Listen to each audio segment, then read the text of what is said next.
Saudações a todos, sejam bem-vindos a mais um vídeo do canal Otávio Toledo, que para aqueles que ainda não sabem, é o meu nome.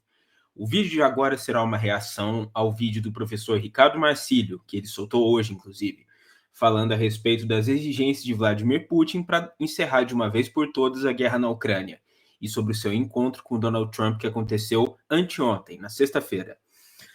Mas antes da gente começar, eu peço a todos que curtam o vídeo, se inscrevam no canal caso ainda não sejam inscritos, compartilhem com os amigos para trazer mais gente para a discussão e deixem seus comentários aqui embaixo, que é muito importante também. E se quiserem ajudar o canal diretamente, podem fazer isso através do Pix. O QR Code e a chave estão no canto inferior direito da sua tela agora. Então, sem mais delongas, vamos começar. Outra notícia, cara, bem importante, está ligado porque eu trouxe para vocês o que foi a reunião entre Putin e Trump. A gente fala de uma reunião que, pelos próprios políticos nos Estados Unidos, foi visto como uma reunião vergonhosa para o governo Trump. E por que eu falo isso, né? Porque a gente teve o Putin chegando aplaudido pelo Trump, primeiro ponto. Algumas imagens agora, algumas fontes colocaram ali que ia ter um jantar, na verdade, uma refeição, que ia ser dada em homenagem ao Putin, que ele ia ganhar uma águia do governo Trump, né, com uma prova aí das boas relações. O Putin, por exemplo, ele foi aplaudido, estenderam um tapete vermelho para quando ele chegou no território do Alasca, e eu até disse para vocês no vídeo de ontem, talvez nem o melhor propagandista russo imaginasse que em meio à invasão da Rússia à Ucrânia, sendo que 3 anos atrás houve boicote, sanções, suspensão do sistema SWIFT de comunicação interbancária, 3 anos depois, o Putin estaria sendo legitimado como um chefe de Estado, recebido nos Estados Unidos com todas as honrarias.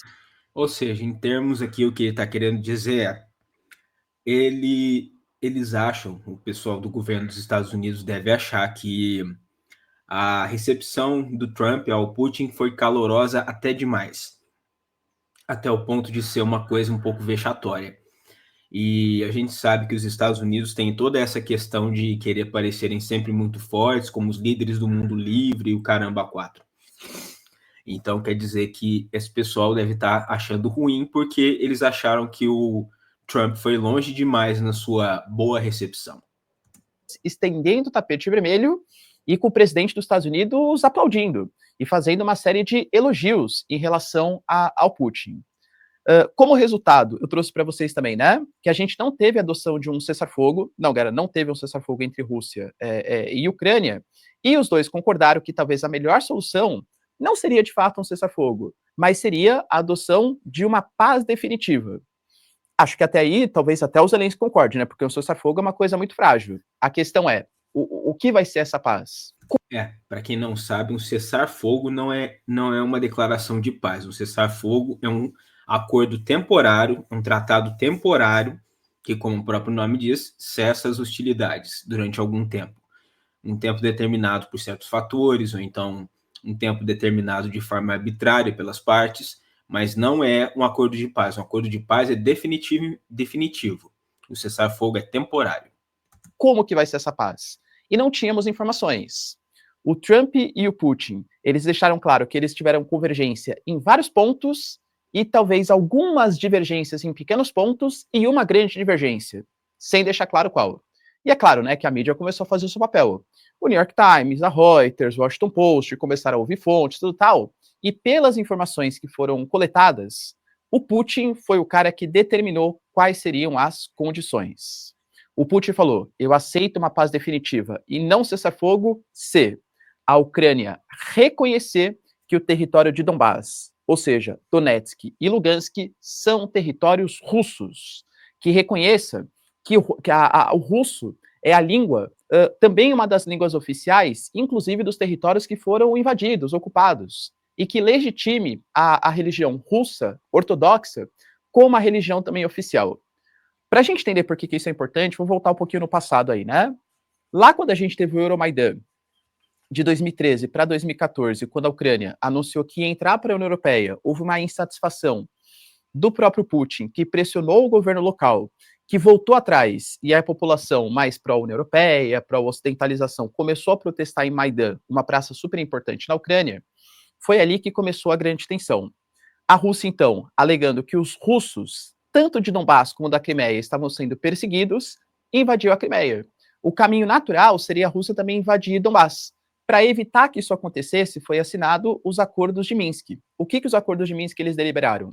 Que os territórios de Donbass, a Ucrânia prometeria que daria um pouco mais de autonomia para aquela população, que é uma população de maioria russa, que tem grande parte das pessoas que falam russo, lembrando que Ucrânia e Rússia faziam parte da antiga União Soviética.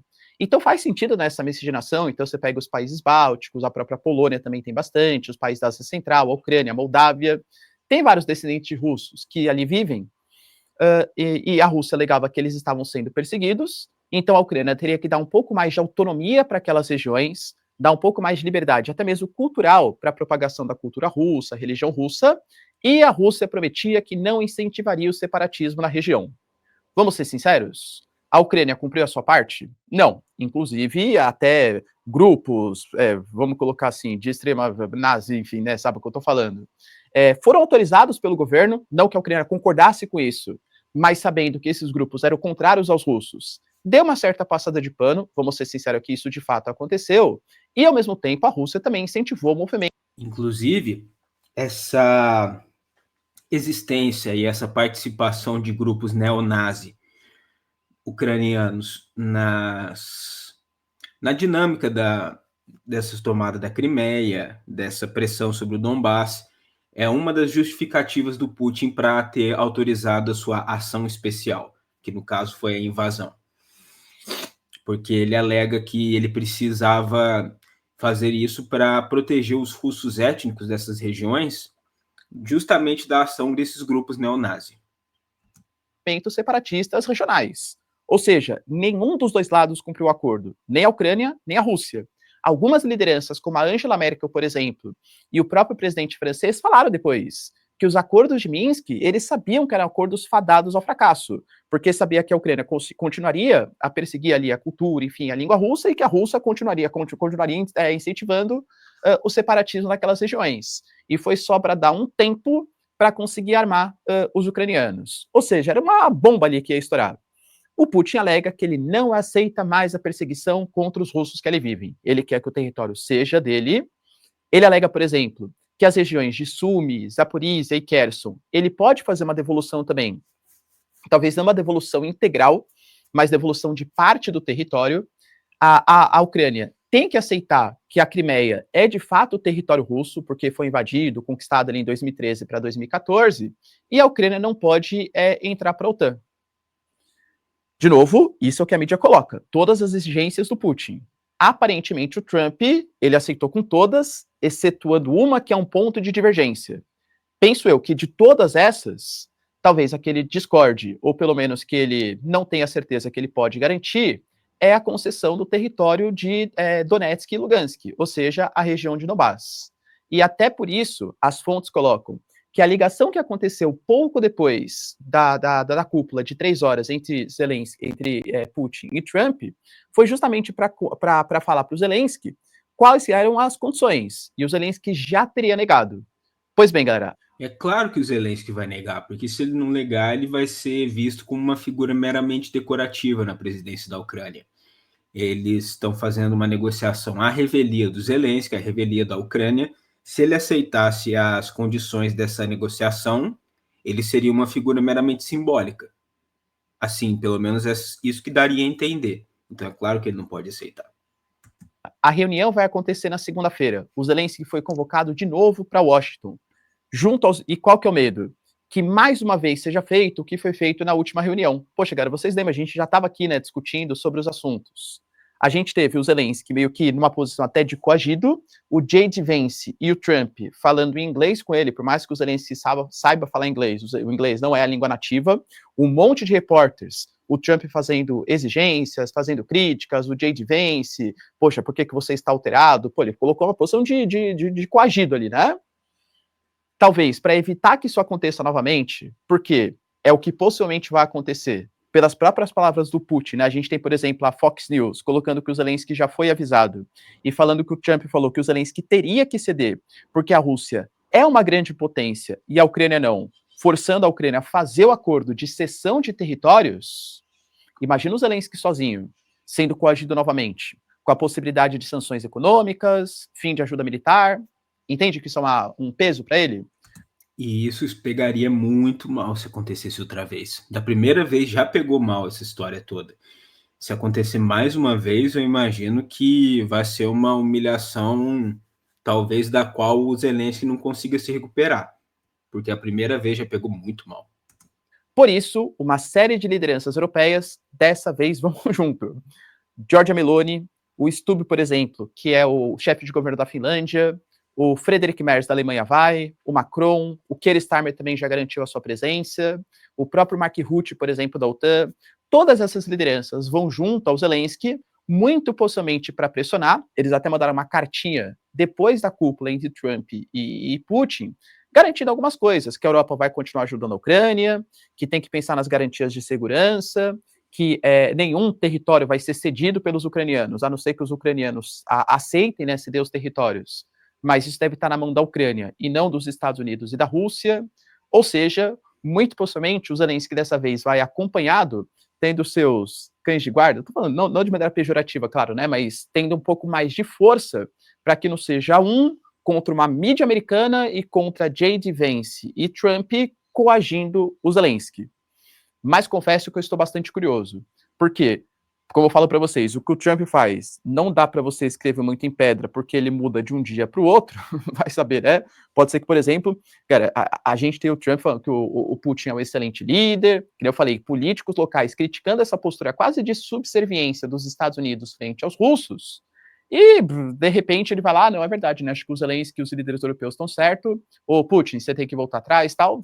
Então, é muito difícil, cara, saber o que de fato vai acontecer, confesso que eu estou super curioso, e a partir da reunião da segunda-feira, prometo que eu gravo para vocês, para saber se exatamente o Trump, ele reforçou as exigências contra o Zelensky, mesmo com a presença dos líderes europeus. E aí? Sim, amanhã a gente vai ter essa reunião, e eu também estou bem curioso para saber qual vai ser o desfecho dela, e como é que ela vai se dar. Aí, quando os vídeos sobre a reunião forem saindo, a gente vai fazer os nossos aqui também para discutir mais um pouco a respeito de como ela vai transcorrer e do que ela vai dar, em que ela vai dar. E aí, galera, acha que a Ucrânia vai conseguir fazer um acordo sem ceder territórios tão estratégicos como a região de Donbass?